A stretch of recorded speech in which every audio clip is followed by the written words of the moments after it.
ইতিমধ্যে অসম চৰকাৰে যি উচ্ছেদ চলাই আছে অমানৱীয় উচ্ছেদ তাক আমি গৰিহণা দিছো। আজি বিলাসীপাৰা ধুবুৰীত যি উচ্ছেদ হৈছে তাত উচ্ছেদক ইতিমধ্যে আমি গম পাইছো যে তাত মাৰপিটৰ নিচিনা ঘটনা হৈছে, তাক আমি গৰিহণা দিছো। এটা কথা স্পষ্ট,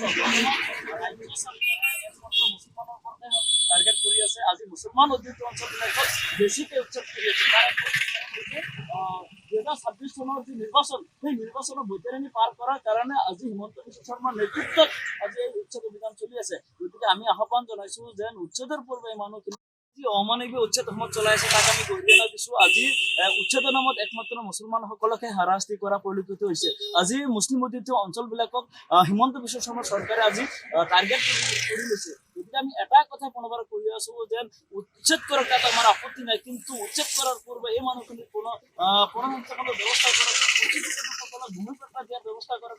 আজি ৰাজ্য চৰকাৰে কিয় এই মানুহখিনিক ভূমিপট্টা দিয়া নাই? আজি একমাত্ৰ মুছলিম হোৱাৰ কাৰণে এই মানুহখিনিক ভূমিপট্টা দিয়া হোৱা নাই। আজি বিগত দিনত আজি বহুত মানুহ আজি বান গৰাখহনীয়াৰ ফলত যিসকলে মাটি হেৰুৱাইছিল আৰু সেই মানুহখিনিয়ে আজি চৰকাৰী মাটিত আশ্ৰয় লৈ নিজৰ জীৱিকা বৰবাহ কৰি আছিলে, জীৱিকা পালন কৰি আছিলে। আজি বিগত 50-60 বছৰ ধৰি যদি এই মানুহখিনি চৰকাৰী মাটিত আশ্ৰয় লৈ আছিলে, তেওঁলোকক কিয় আজি সেই মাটিবোৰ উচ্ছেদ কৰা হ'ল? কিয় তেওঁলোকক ভূমিপট্টা দিয়া হোৱা নাই? একমাত্ৰ মুছলিম হোৱাৰ কাৰণে এই মানুহখিনি কিন্তু বিগত দিনত ইতিমধ্যে অসম চৰকাৰে যি উচ্ছেদ চলাই আছে অমানৱীয় উচ্ছেদ তাক আমি গৰিহণা দিছো। আজি বিলাসীপাৰা ধুবুৰীত যি উচ্ছেদ হৈছে তাত উচ্ছেদক ইতিমধ্যে আমি গম পাইছো যে তাত মাৰপিটৰ নিচিনা ঘটনা হৈছে, তাক আমি গৰিহণা দিছো। এটা কথা স্পষ্ট, মুছলমানৰ ওপৰতে টাৰ্গেট কৰি আছে। আজি মুছলমান অধ্যুষিত অঞ্চলবিলাকত বেছিকৈ উচ্ছেদ কৰি আছে। তাৰ 2026 চনৰ যি নিৰ্বাচন, সেই নিৰ্বাচনৰ বৈতৰণি পাৰ কৰাৰ কাৰণে আজি হিমন্ত বিশ্ব শৰ্মাৰ নেতৃত্বত আজি এই উচ্ছেদ অভিযান চলি আছে। গতিকে আমি আহ্বান জনাইছো যে উচ্ছেদৰ পূৰ্বে এই মানুহখিনি যি অমানৱীয় উচ্ছেদ অসমত চলাই আছে তাক আমি গৰিহণা দিছো। আজি উচ্ছেদৰ নামত একমাত্ৰ মুছলমানসকলকহে হাৰাশাস্তি কৰা পৰিলক্ষিত হৈছে।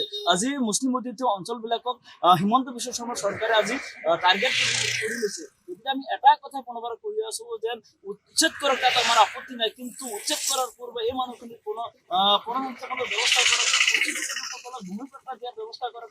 আজি ৰাজ্য চৰকাৰে কিয় এই মানুহখিনিক ভূমিপট্টা দিয়া নাই? আজি একমাত্ৰ মুছলিম হোৱাৰ কাৰণে এই মানুহখিনিক ভূমিপট্টা দিয়া হোৱা নাই। আজি বিগত দিনত আজি বহুত মানুহ আজি বান গৰাখহনীয়াৰ ফলত যিসকলে মাটি হেৰুৱাইছিল আৰু সেই মানুহখিনিয়ে আজি চৰকাৰী মাটিত আশ্ৰয় লৈ নিজৰ জীৱিকা বৰবাহ কৰি আছিলে, জীৱিকা পালন কৰি আছিলে। আজি বিগত 50-60 বছৰ ধৰি যদি এই মানুহখিনি চৰকাৰী মাটিত আশ্ৰয় লৈ আছিলে, তেওঁলোকক কিয় আজি সেই মাটিবোৰ উচ্ছেদ কৰা হ'ল? কিয় তেওঁলোকক ভূমিপট্টা দিয়া হোৱা নাই? একমাত্ৰ মুছলিম হোৱাৰ কাৰণে এই মানুহখিনি কিন্তু বিগত দিনত যিকোনো খবৰৰ বাবে যোগাযোগ কৰক 7099017330 লগতে 7099017110 নম্বৰত।